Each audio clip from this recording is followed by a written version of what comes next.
সাংস্কৃতিক তথা শৈক্ষিক নগৰী যোৰহাট চহৰত সংযোজন ঘটিল পাঞ্জাৱ সস্তা বজাৰ নামৰ এখনি বিশেষ বিপণী। এই বিপণীখনত আপোনালোকে লাভ কৰিব পাৰিব অতি কম মূল্যত চুৱেটাৰ, জেকেট আদি বিভিন্ন পোছাক যি আপোনাক ঠাণ্ডা নিবাৰণত সহায় কৰিব। গতিকে আজি আহক প্ৰিন্স অফ ৱেলছ ইনষ্টিটিউটৰ সন্মুখ তথা পুৰণা জ্যোতি চিনেমা হলৰ কাষত নকৈ সংযোজন ঘটা এই গৰম কাপোৰৰ ব্যৱসায়িক প্ৰতিষ্ঠানটিলৈ। যোৰহাটত উপস্থিত হৈছে পদ্মশ্ৰী বঁটাপ্ৰাপক 12টাকৈ ৰাষ্ট্ৰীয় বঁটা আৰু 8টাকৈ আন্তঃৰাষ্ট্ৰীয় বঁটা লাভ কৰা যশস্বী অসমীয়া চলচ্চিত্ৰ পৰিচালক জাহ্নু বৰুৱা। মই প্ৰথমতে ইয়ালৈ অহা নাই, প্ৰথমবাৰ আহিছোঁ আৰু ইণ্টাৰভিউত আহিয়ে মই মোৰ পুত্ৰও আহিছিল লগত। আহি মই দেখুৱাইছোঁ তেওঁক। মই মোৰ আছিলে কেমেৰা এনেকুৱা ধৰণৰ ইয়াচিকৰ কেমেৰা আছিলে। তাৰপিছতে আৰু কৈছে কি যোৰহাটলৈ আহি এনেও ভাল লাগে, কাৰণ মানে এইখন এখন বুৰঞ্জীমূলক ঠাই আৰু তাত বুৰঞ্জীৰ লগত কানেক্টেড হৈ আছে আৰু বহুতবিলাক ইয়াৰ পৰা অধ্যয়ন কৰিব পাৰি, ভাল আৰু তথ্য পোৱা যায়। আৰু যিবিলাক বুৰঞ্জী বিশেষজ্ঞসকলো মানে প্ৰায় ইয়াত লগ পোৱা যায়, কথা বতৰা পাতিও ভাল লাগে। আৰু সেই অনুসাৰে যোৰহাট মানে হেৰি আৰু অসমৰ মানে অসমীয়া জাতিৰ প্ৰাণকেন্দ্ৰ বুলি ক'ব পাৰি। যোৰহাটত মই তেনেকৈ ডাঙৰ দীঘল হোৱা নাই। ইয়াত মোৰ জন্ম লাখপাত হৈছিলে। তাৰপিছতে মোৰ বাগিচাত দেউতাই কাম কৰিছিলে, অভিলেচা বাগিচা মৰাণৰ ওচৰত, তাত ডাঙৰ দীঘল হোৱা। কিন্তু যোৰহাটৰ লগত এটা মানে খুব ঘনিষ্ঠ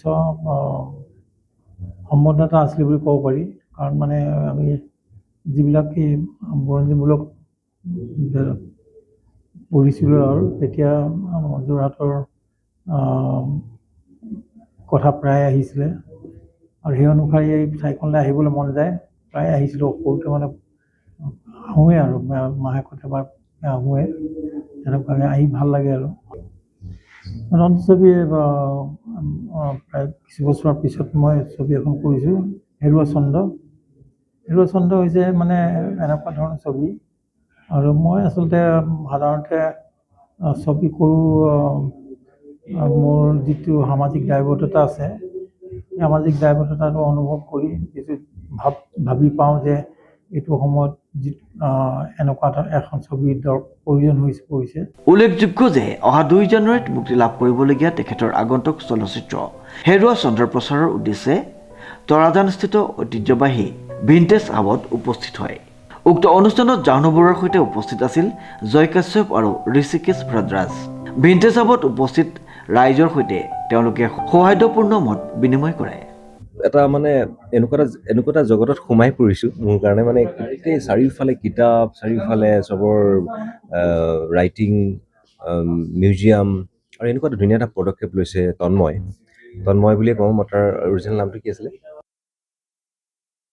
ডাঙৰ কথা, আমি অকল খাব গ'লে নহয়, আমি শিক্ষাও ল'ব লাগে। ইয়াত এটা এনেকুৱা এটা পৰিৱেশ তেওঁ দিছে তন্ময়ে, যে আমি ইয়াত অকল কিবা এটা খাম বুলি নহয়, মানে এটা পৰিৱেশ, এটা আড্ডা, এটা এনেকুৱা এটা এনভাইৰনমেণ্ট তেওঁ সৃষ্টি কৰিছে, সেইটো তেওঁক সঁচাকৈ শলাগিবলগীয়া।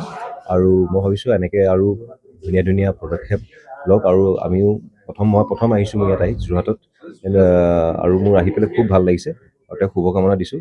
এই ভিণ্টেজ হাব কেফে আৰু উন্নত হওক, আৰু বহুত পদক্ষেপ লওক, নতুন। মই কৈছোঁ যে আৰু অলপমান নাটক, অকণমান ক্ৰিয়েটিভিটি, কিছুমান কবিতা হওক, নাটক হওক, তেওঁ কৰিছে, তেওঁলোকে তেনেকুৱা লাইভ শ্ব'জ হয় বুলি কৈছে। কেতিয়াবা ময়ো আহি পেলাই ইয়াত পাৰফৰ্ম কৰিম, লগ পাম আকৌ। শুভেচ্ছা থাকিল সকলোলৈ, ধন্যবাদ। মত বিনিময় কালত যশস্বী চলচ্চিত্ৰ পৰিচালক জাহ্নু বৰুৱাই হেৰুৱা চন্দ্ৰ ছবিখনৰ কাহিনী, সামাজিক প্ৰেক্ষাপট আৰু মানৱীয় অনুভৱৰ ওপৰত আলোকপাত কৰে। লগতে বৰ্তমান সময়ত অসমীয়া চলচ্চিত্ৰ উদ্যোগৰ সম্ভাৱনা আৰু প্ৰয়োজনীয়তাৰ বিষয়ে নিজৰ অভিজ্ঞতা ভাগ বতৰা কৰে। ভিণ্টেজ হাবত সংৰক্ষিত অসমৰ পুৰণি জীৱনশৈলী, ঐতিহ্যবাহী সামগ্ৰী আৰু অতীতৰ স্মৃতি বিৰজিত পৰিৱেশে তেওঁলোকক নষ্টালজিক অনুভৱত আবদ্ধ কৰে। জাহ্নু বৰুৱাই এই স্থানত সংৰক্ষিত ঐতিহ্যসমূহ দেখি সন্তুষ্টি প্ৰকাশ কৰি কয় যে এনে প্ৰচেষ্টাই নতুন প্ৰজন্মক নিজৰ সংস্কৃতি আৰু মূলৰ সৈতে সংযোগ স্থাপন কৰাত সহায় কৰে। ভবা নাছিল যে এই ধৰণে মানুহ আহিব। ভাল লাগে যে যোৰহাটলৈ মানুহ আহে আৰু সেইটো লৈ অকণ গৌৰৱ কৰোঁ। আচলতে আমাৰ গোটেই উদ্দেশ্যটোৱে যে ভিণ্টেজ হাবক এটা টুৰিষ্ট হটস্পট কৰি তোলে। অৰ্থাৎ বাহিৰৰ পৰা যদি কোনোবা আহে যোৰহাটলৈ আহিলে অন্ততঃ ইয়াত সোমাবহি আৰু লগতে যোৰহাটখনৰ বিষয়ে অলপমান তেওঁলোকৰ জনা হয় গোটেই কথাখিনি। ইয়াত খোৱাও আছে, চিনেমা চোৱাও আছে, কিতাপো আছে, সকলোৱেও একত্ৰিতভাৱে আছে। সেইকাৰণে মানুহে ইয়াত আহি পেলাই যাতে আমনি পাই যাব নালাগে সেইটো আমি সদায় মনত ৰাখোঁ। খোৱাটো ভাল পৰিৱেশন কৰিব যত্ন কৰোঁ।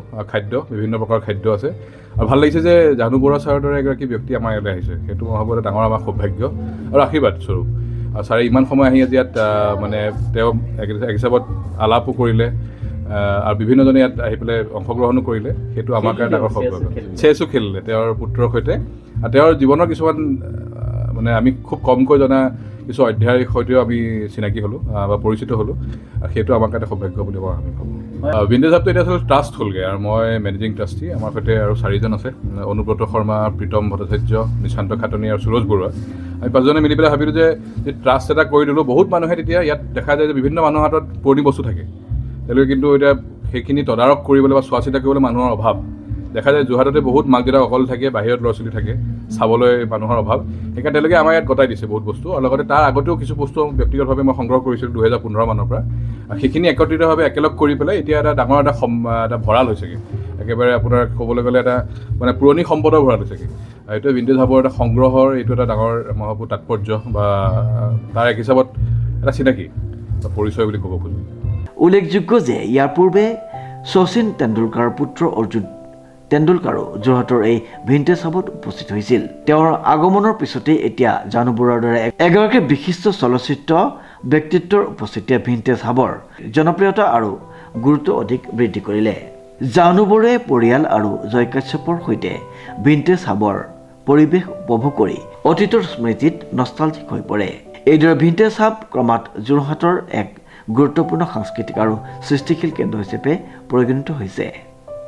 চিনেমা বস্তুটো এণ্টাৰটেইনমেণ্ট সেইকাৰণে আমি টেক্স দিওঁ। গতিকে নতুন চিনেমাখনত ৰাইজে এণ্টাৰটেইনমেণ্টেই পাব আৰু এজন ফিল্ম মেকাৰৰ এটা দায়িত্ব থাকে সমাজৰ প্ৰতি। গতিকে সেই দায়িত্বটো আচলতে ইয়াত খুব সুন্দৰভাৱে প্ৰতিফলিত হৈছে। এটা খুব সুন্দৰ মানে চেঞ্চিটিভ এটা ষ্টৰী হয়। কাৰণ আজিকালি যিবিলাক ছোৱালীয়ে সচৰাচৰ পঢ়া শুনা কৰি ইণ্ডিপেণ্ডেণ্ট হৈ তেওঁলোকে কেনেধৰণেৰে পৰিয়ালটোক পিঠি দিয়ে, তাৰ ফলত এটা পৰিয়ালৰ কেনেধৰণে বেমেজালিৰ সৃষ্টি হয়, তাৰ পৰৱৰ্তী পৰ্যায়ত কেনেধৰণে আকৌ সেইটো ৰিইউনিয়ন হয়, সেই কথাখিনিক সাঙুৰি পেলাই এই চিনেমাখন কৰা হৈছে। জাহ্নু বৰুৱা ছাৰক বেলেগে পৰিচয় কৰি দিয়াৰ কোনো প্ৰয়োজন নাই। পদ্মশ্ৰী, পদ্মভূষণ, 12টাকৈ নেশ্যনেল এৱাৰ্ড, 8টাকৈ ইণ্টাৰনেশ্যনেল এৱাৰ্ড পোৱা এজন পুৰোধা ব্যক্তি আৰু তেখেতৰ ফাৰ্ষ্ট কমাৰ্চিয়েল চিনেমাখন মই কৰিবলৈ পাই অতিকৈ সৌভাগ্যৱান বুলি নিজকে ভাবিছোঁ। তদুপৰি ইয়াৰ যিটো গান গাইছে সেইটো উষা উথুপে গাইছে, হেৰুৱা চন্দ্ৰ গানটো, আৰু অনিন্দিতা পালে গাইছে আৰু এইটো লিখিছে ইপচনলাল বৰুৱাই। লগতে ইয়াত আৰু এটা গান আছে যিটো প্ৰকৃতি, সেই গানটো গাইছে অজু বৰুৱাই। আৰু এই গোটেই চিনেমাখনত আপোনালোকে জয় কাশ্যপক দেখা পাব, লগতে অমৃতা গগৈ আছে, সুকন্যা ৰাজগুৰু আছে, উজ্জ্বল ৰাজখোৱা আছে, শিশু শিল্পী হিচাপে আমু আছে, অজু বৰুৱা আছে। গতিকে এখন চাৰিওপিনৰ পৰা পৰিপক্ক এখন চিনেমা 2 জানুৱাৰীত আহি আছে আপোনালোকৰ মাজলৈ। গতিকে সকলোৱে চিনেমাখন চাব বুলি আশা কৰিছোঁ। জাতিটোৰ এটা খুব কুটিল ক্ষণ এইখিনি আচলতে আমি আমাৰ হিয়াৰ আমঠু জুবিন গাৰ্গক হেৰুৱাইছোঁ।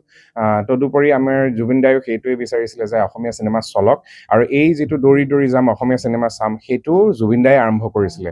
আমি ব্লেছ যে আমি জুবিন গাৰ্গৰ দেশৰ মানুহ বুলি আজি ক'ব পাৰোঁ, কিন্তু তাৰ লগে লগে সকলোৰে চিনেমা চলক ভালদৰে। মোৰ ইয়াৰ আগৰ যিখন চিনেমা আছিলে ৰুদ্ৰ, সেই ৰুদ্ৰখন খুব সুন্দৰভাৱে ৰাইজে আঁকোৱালি লৈছিলে আৰু পৰৱৰ্তী যিখিনি চিনেমা আহিব সেইখিনিও যাতে সকলোৱে আঁকোৱালি লয়, তাৰ কাৰণে মই ৰাইজৰ ওচৰত সদায় আশীষ বিচাৰি যাম। ধন্যবাদ। সুমিত দাসৰ ৰিপৰ্ট, নিউজ নাও।